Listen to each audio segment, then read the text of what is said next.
شروع اللہ تبارک و تعالی کے نام سے جو بڑا مہربان نہایت رحم کرنے والا ہے۔ حضرت محمد صلی اللہ علیہ وسلم فرماتے ہیں کہ نماز ظہر کے بعد جو یہ سورت پڑھتا ہے اللہ بہت خوش ہوگا، نصیب میں دولت ہی دولت لکھ دے گا۔ ناظرین، جو شخص نماز ظہر کے بعد یہ سورت پڑھتا ہے تو اللہ تعالیٰ اس سے بہت خوش ہوتا ہے اور اسے وہ سب کچھ نواز دیتا ہے جس کی وہ خواہش رکھتا ہے۔ یہ بہت آسان سا عمل ہے، معجزات کو دیکھنے والا عمل ہے۔ یہی وہ خاص عمل ہے جو دولت کو فوری طور پر غیبی طریقے سے آپ کے پاس لانے والا ہے۔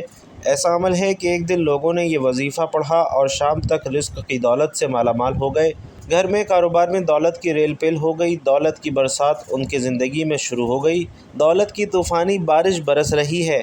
ناظرین، ظہر کے بعد یہ وظیفہ کر کے دیکھنا چاہتے ہیں تو 5 منٹ کا یہ عمل کر کے آپ لوگوں نے دیکھ لینا ہے۔ تقدیر کے بند تالے اگر نہ کھل جائیں تو پھر کہیے گا، تقدیر ایسے طریقے سے کھلے گی کہ آپ لوگ خود مجھے کہیں گے کہ ہمارا یہ مسئلہ تھا، پیسوں کا مسئلہ تھا، رشتوں کا تھا، تکالیف کا تھا، گھریلو جھگڑوں کا تھا، یا اس کے علاوہ چاہے جو بھی مسئلہ تھا وہ الحمدللہ حل ہو گیا ہے۔ آج کا یہ عمل بہت ہی طاقتور عمل ہے، بے شک خود آزما کے دیکھ لیجئے۔ آپ خود یہ عمل ایک مرتبہ کر کے دیکھیں، اپنی آنکھوں سے دیکھنا معجزات کو ہوتے ہوئے، ڈھیروں رزق و دولت آپ کو آتے ہوئے اپنی آنکھوں سے دکھے گا۔ جس کسی بھائی بہن کو یہ وظیفہ بتایا اس کی زندگی میں پیسہ تو بے حساب آیا، لیکن پھر ان پیسوں میں اتنی خیر و برکت، فضیلت اور وسعت پیدا ہوئی کہ وہ پیسہ واپس گیا ہی نہیں۔ اللہ تبارک و تعالی نے انسان کو بے شمار نعمتوں سے نوازا ہے اور اگر وہ ان نعمتوں کو شمار کرنا چاہے تو شمار بھی نہیں کر سکتا۔ اللہ تبارک و تعالی قرآن مجید میں ارشاد فرماتے ہیں، اور اس نے دی تمہیں ہر وہ چیز جو تم نے مانگی اس سے، اور اگر تم شمار کرو اللہ کی نعمتوں کو تو نہیں شمار کر سکو گے، بے شک انسان یقیناً بڑا ظالم، بہت ناشکرا ہے۔ ناظرین، ان آیات مبارکہ سے یہ بات معلوم ہوتی ہے کہ جب انسان اللہ تبارک و تعالی سے کوئی چیز طلب کرتا ہے تو اس کو اللہ تبارک و تعالی جہاں وہ چیز عطا فرماتے ہیں وہیں پر انسان کو بغیر مانگے بھی اللہ تبارک و تعالی نے بے شمار نعمتیں عطا فرمائی ہیں، لیکن ان نعمتوں کے حصول کے باوجود انسانوں کی بڑی تعداد ظلم اور ناشکری کے راستے پر چلتی رہتی ہے۔ اسی طرح اللہ تبارک و تعالی نے سورۃ الرحمن میں انسانوں اور جنات کو تکرار کے ساتھ مخاطب کر کے فرمایا، تم اپنے رب کی کون کون سی نعمتوں کو جھٹلاؤ گے؟ اسی طرح سورۃ النحل کی آیت نمبر 53 سے 55 میں اللہ تبارک و تعالی اسی حقیقت کو کچھ اس انداز میں بیان فرما رہے ہیں، اور جب تمہارے پاس کوئی نعمت ہے تو وہ اللہ کی طرف سے ہے، پھر جب پہنچے تمہیں کوئی تکلیف تو اسی کی طرف تم آہوزاری کرتے ہو، پھر جب وہ دور کر دیتا ہے تم سے تکلیف کو تو اچانک ایک گروہ تم میں سے اپنے رب کے ساتھ شریک بنانے لگتے ہیں تاکہ وہ ناشکری کرے ان نعمتوں کی جو ہم نے دیں انہیں، سو تم فائدہ اٹھا لو، پس ان قریب تم جان لو گے۔ ان آیات مبارکہ سے یہ بھی معلوم ہوتا ہے کہ انسان کو جملہ نعمتیں اللہ تبارک و تعالی ہی کی طرف سے حاصل ہوتی ہیں اور اللہ تبارک و تعالی ہی اس کی تمام تکلیفوں کو بھی دور فرماتے ہیں، لیکن انسانوں کی ایک بڑی تعداد اللہ تبارک و تعالی کی نعمتوں کی ناشکری کرتی رہتی ہے۔ قرآن مجید کے مطالعے سے یہ بات معلوم ہوتی ہے کہ اللہ تبارک و تعالی ناشکری پر ناراض ہوتے ہیں اور شکر گزاری پر اپنی نعمتوں کو بڑھا دیتے ہیں، جیسا کہ ارشاد ربانی ہے، اگر تم ناشکری کرو گے تو بلا شبہ میرا عذاب یقیناً بہت ہی سخت ہے۔ ناظرین، یہ وظیفہ آپ نے اللہ تعالیٰ پر پورا یقین اور اپنے اللہ سے امید رکھتے ہوئے کرنا ہے۔ کسی بھی صورت آپ کو مایوس نہیں ہونا، کیونکہ اچھے اور برے حالات ہمیشہ کے لیے نہیں ہوتے، اس لیے آپ نے نا امیدی کا شکار نہیں ہونا، کیونکہ زندگی بھی عجیب ہے، کبھی کبھی یہ اتنی خوبصورت لگتی ہے کہ جی چاہتا ہے ہمارا ناطہ ہمیشہ کے لیے زندگی سے جڑا رہے، کبھی بھی یہ ناطہ نہ ٹوٹے، اور جب کبھی زندگی ہماری امیدیں اور توقعات پورا کرنے میں ناکام رہتی ہے تو دل کرتا ہے کہ یہ زندگی جلد ختم ہو جائے، مگر حقیقت یہ ہے کہ دکھ اور درد میں وقت طویل سے طویل تر ہوتا جاتا ہے، اسی طویل سفر سے انسان ہار کر مایوسی کا شکار ہو جاتا ہے، انسان خود بھی سمجھ نہیں پاتا کہ آخر اس ساری صورتحال سے کیسے نمٹا جائے۔ انسان کی فطرت ایسی ہے کہ اسے زندگی میں سب کچھ اپنے مطابق چاہیے، سب اس کی مرضی اور منشا کے مطابق نہیں ہوتا تو وہ نا امید اور مایوس ہو جاتا ہے، ساتھ ہی اسے احساس ستاتا ہے کہ اب اسے مزید نہیں جینا۔ ناظرین، انسان بنیادی طور پر واقعی جلد باز واقع ہوا ہے، اسے اگر کچھ حاصل کرنا ہو تو اس کے لیے تگ و دو کرتا ہے، دعائیں مانگتا ہے، محنت کرتا ہے، مگر جب اس کی منشا کے مطابق اسے پھل نہیں ملتا تو وہ تھک جاتا ہے، اور اسی تھکت میں وہ مایوسی کے اندھیرے میں اپنا وجود، اپنی امید اور اپنا یقین کھو بیٹھتا ہے۔ اسے زندگی بے رنگ لگنا شروع ہو جاتی ہے، اور دوسرے الفاظ میں اس کی زندگی میں دلچسپی ہی ختم ہو جاتی ہے۔ مگر یاد رکھیے کہ کچھ بھی ہمیشہ کے لیے نہیں ہوتا۔ وقت کی ایک خوبصورتی یہ ہے کہ یہ کبھی بھی ایک جیسا نہیں رہتا۔ مشکل ہو تو آسانی بھی مل ہی جاتی ہے۔ حالات چاہے جتنے بھی کٹھن ہوں، مشکلات کے بادل جتنے بھی کالے کیوں نہ ہوں، آسانی کی صبح کا سورج ضرور طلوع ہوتا ہے۔ نہ دکھ سدا رہتا ہے، نہ سکھ سدا رہتا ہے۔ ایسے ہی ناکامی اور کامیابی بھی ہمیشہ کے لیے نہیں ہے۔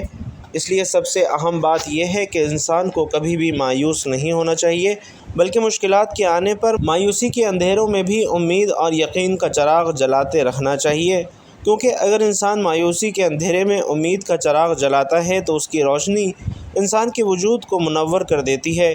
اس روشنی سے انسان باطنی اور ظاہری طریقے سے مزید مضبوط ہو جاتا ہے۔ وہ سمجھ جاتا ہے کہ یہ ناکامیاں اور مشکل وقت سب عارضی ہے۔ وہ اس حقیقت سے آشنا ہو جاتا ہے کہ یہ زوال، یہ مشکلات سب انسان کی ہمت کو جانچنے کے لیے قدرت نے پیمانے بنائے ہوئے ہیں، کیونکہ یہ بھی حقیقت ہے کہ انسان اپنی فتح اور کامیابی سے اتنا مضبوط نہیں ہوتا جتنا وہ اپنے زوال اور ناکامی سے مضبوط ہوتا ہے۔ حقیقت میں مشکل اور نامساعد حالات میں انسان کو خود اپنی پہچان ہوتی ہے، اور اسی عمل میں اسے اپنے وجود کا ادراک ہوتا ہے۔ انسان اپنی چھپی ہوئی خوبیوں کو جانچنے کے لیے مزید مضبوط ہوتا جاتا ہے۔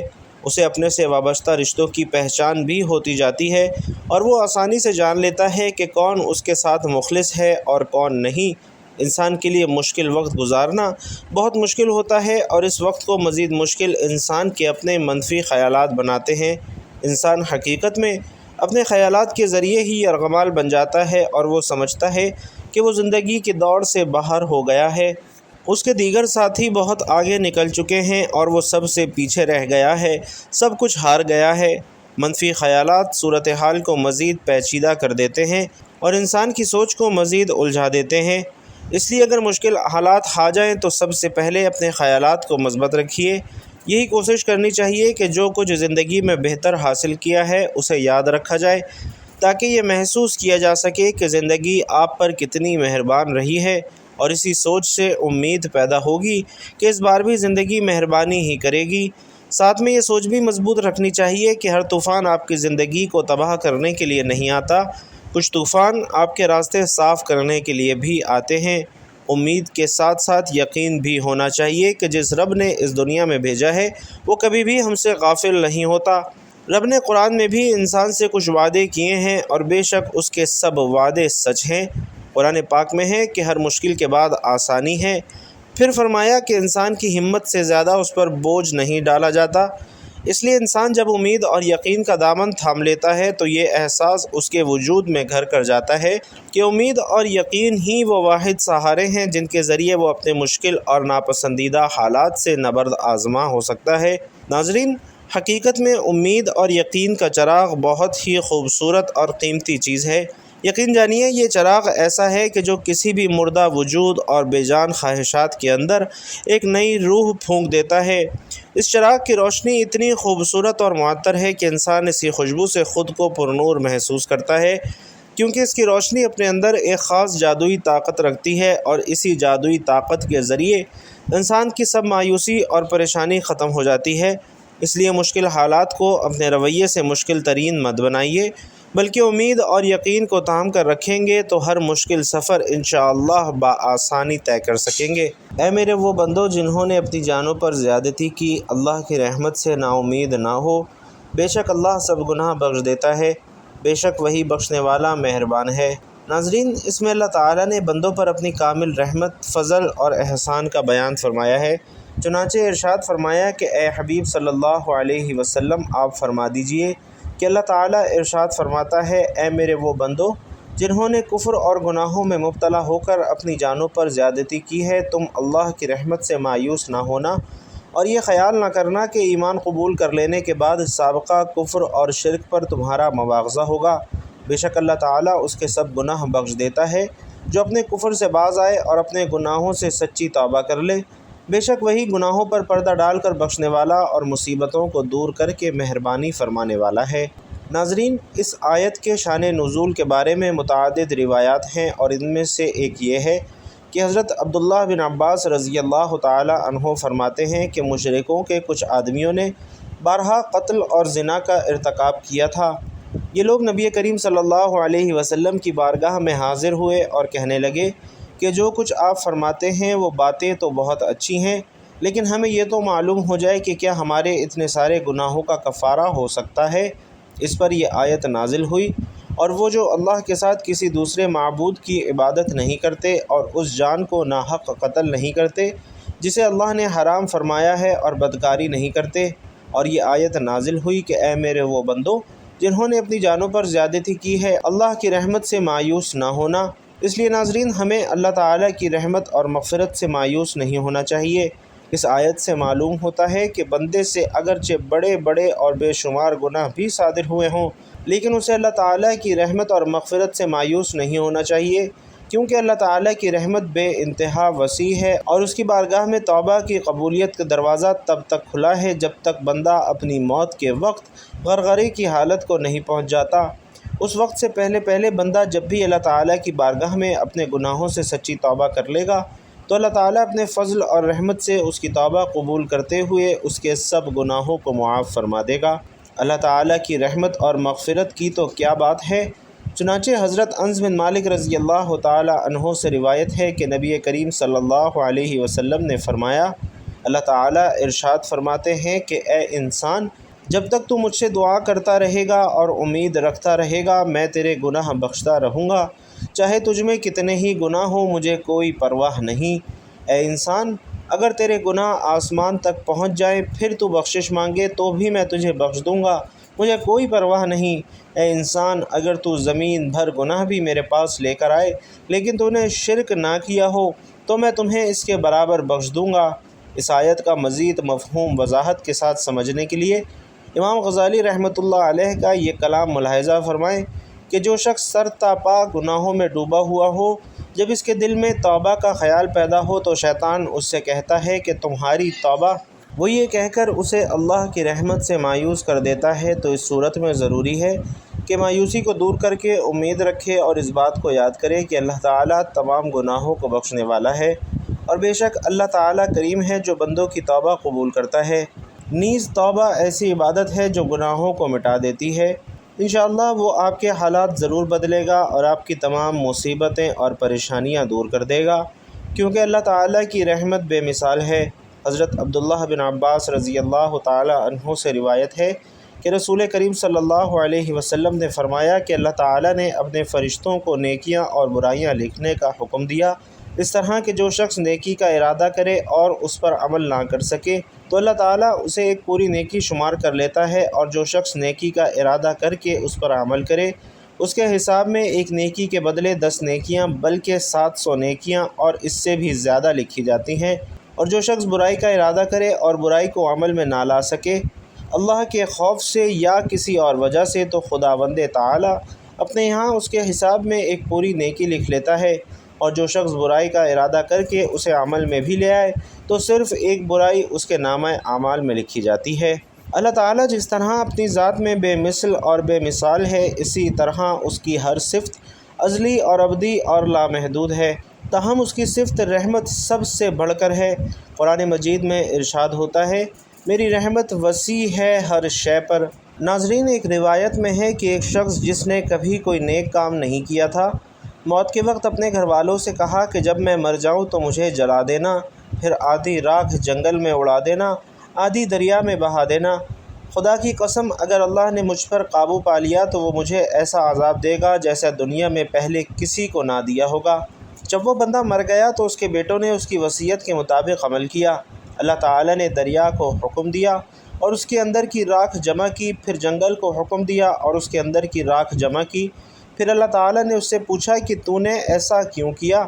اس نے عرض کیا، پروردگار تیرے خوف سے، اور تو یہ بات خوب جانتا ہے۔ اس پر اللہ نے اسے بخش دیا۔ اگرچہ اس شخص کی وصیت غلط تھی مگر اللہ تعالیٰ نے اس خوف کی وجہ سے اسے بخش دیا جو اسے قیامت کے دن اللہ تعالیٰ کے سامنے کھڑے ہونے سے تھا۔ بس اللہ تعالیٰ سے خوف کھانا اللہ کی رحمت کو متوجہ کرتا ہے۔ تو ناظرین، آپ نے بھی اپنے رب پر توکل کرتے ہوئے یہ عمل کرنا ہے۔ آج ایک ایسا عمل کرنا ہے، ایسا وظیفہ کرنا ہے جس سے گھر کے اندر رزق کی فراوانی ہو، اتنا رزق ملے نصیب بدل جائے، اور یہ آزمودہ وظیفہ آج بتا رہا ہوں۔